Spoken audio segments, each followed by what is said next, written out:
What is up, 7 Stars members and human debris? I am just a simple new type, and in this episode we're continuing our coverage of Iron-Blooded Orphans Season 2. Last time, the Arbrow SAU war came to an end after Tekkadan and McGillis got involved. Galah Horn and the 7 Stars are starting to panic as each national bloc becomes more self-sufficient. Tekkadan had to leave Earth as a part of the peace agreement. They're no longer needed. This time, the gang returns to Mars where they prep for an assault from McGillis' enemies. They learn about the mobile armors found at the excavation site, which just so happens to be autonomous murder machines. But they don't learn of this until after it's activated. Now Tekkadan must fight against the same machines that destroyed humanity during the Calamity Wars. So let's get into this.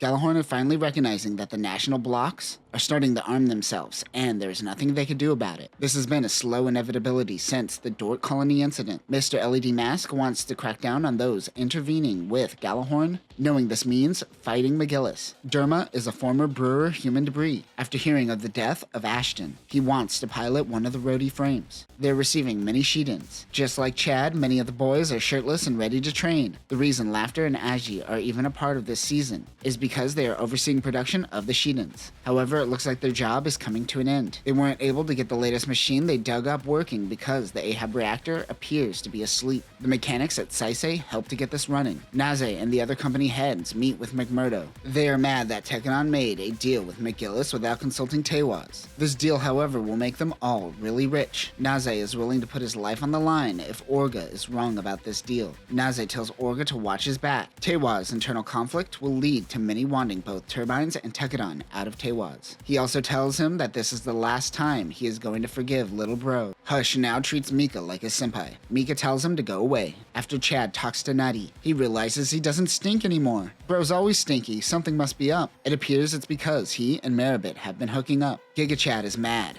Was there a moment that showed that Chad was into her? Giga Chad says, why didn't anyone tell me? Apparently no one else realized Chad was into her either. Maybe show more signs. You know what? You're getting demoted to just Chad again. Prove your Giga worthiness. This ship shows up more times than the Bisco or the Skipjack, but who the hell knows what they are? Maybe it's an orbital colony. I don't know. Isurugi says that Tekkadan can use part of the ship for whatever they wish. They now essentially have access to an orbital docking station. Currently, SAU and the Oceanian colonies are going through their own rebellions. The more Cudelia's business grows on Mars, the more it inspires others to take action. Nobilis knows this and is playing his hands. Cudelia says, excuse me, are you playing a menacing game of chess while talking to me? You know how we feel about that. Galah Horn is training. They go up against Mr. LED Mask in Gundam Vidar. The ASWG XX Gundam Vidar is an upgraded version of the Gundam Kimari's Trooper. This was done after Rustal and the Ariantrad fleet saved the mobile suit after the Battle of Edmonton. They upgraded the machine, but these upgrades were mainly designed to hide the fact that it is a Gundam. A third Ahab reactor is added to the backpack.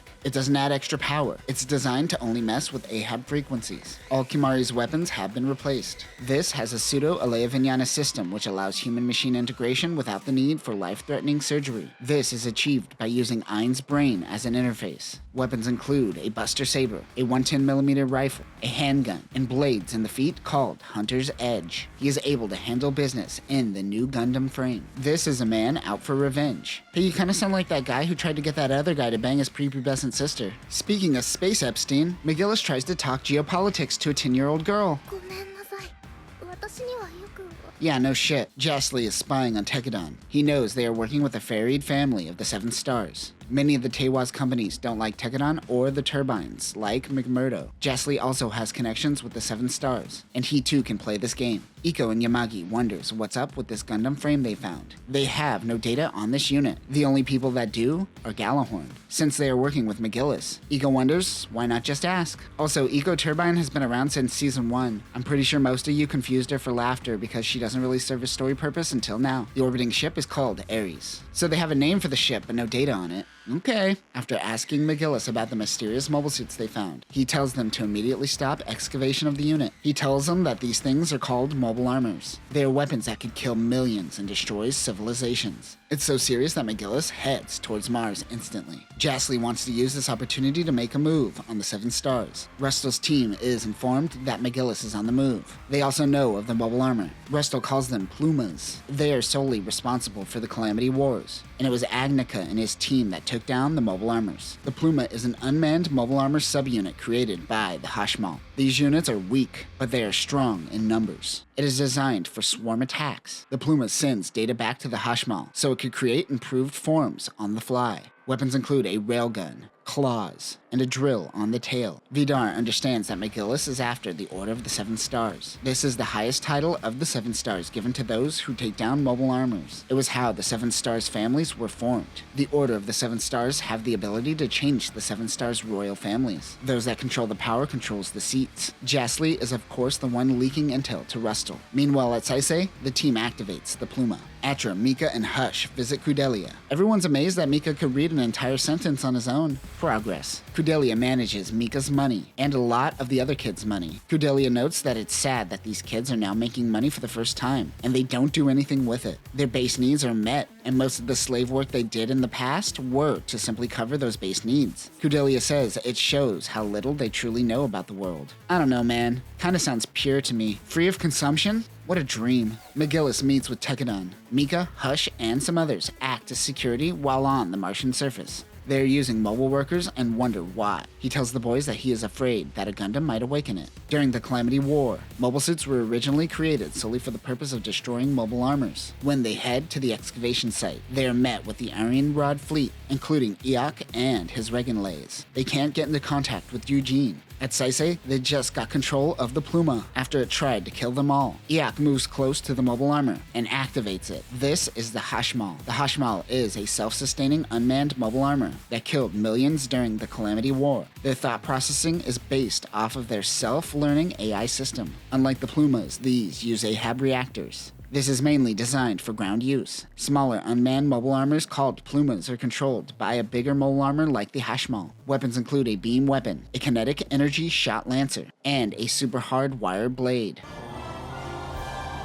That's the most emotion I've seen out of Mika this entire series. McGillis says they need to retreat. They aren't going to be able to handle this. Iok and his team attack the mobile armor. It launches Pluma in overwhelming numbers. Iok retreats to save the bloodline, while his men die. It is getting dangerously close to the half-metal mines. The Plumas are refueling and resupplying. They are more concerned with the overwhelming numbers of the Plumas than the Hashmal. Dante and Shino are ready to go into action. Calm down, not just yet, boys. Put your shirts back on. Iok thought McGillis wanted the Order of the Seven Stars, but he is just trying to snuff out corruption. But now that he put the idea into McGillis's head, the Order doesn't sound so bad. Holy self-fulfilling prophecy. Their best bet is to set a trap for the mobile armor. Kreise? I forgot what we decided on. The city seems to be its next target. Vidar and Julieta move in to search for Iok. Mars doesn't seem to have big enough shelters for events like this. Kudelia doesn't want to evacuate if the people of Kreise can't shelter. She decides to stay. They plan on trapping it in a gorge near Kreise.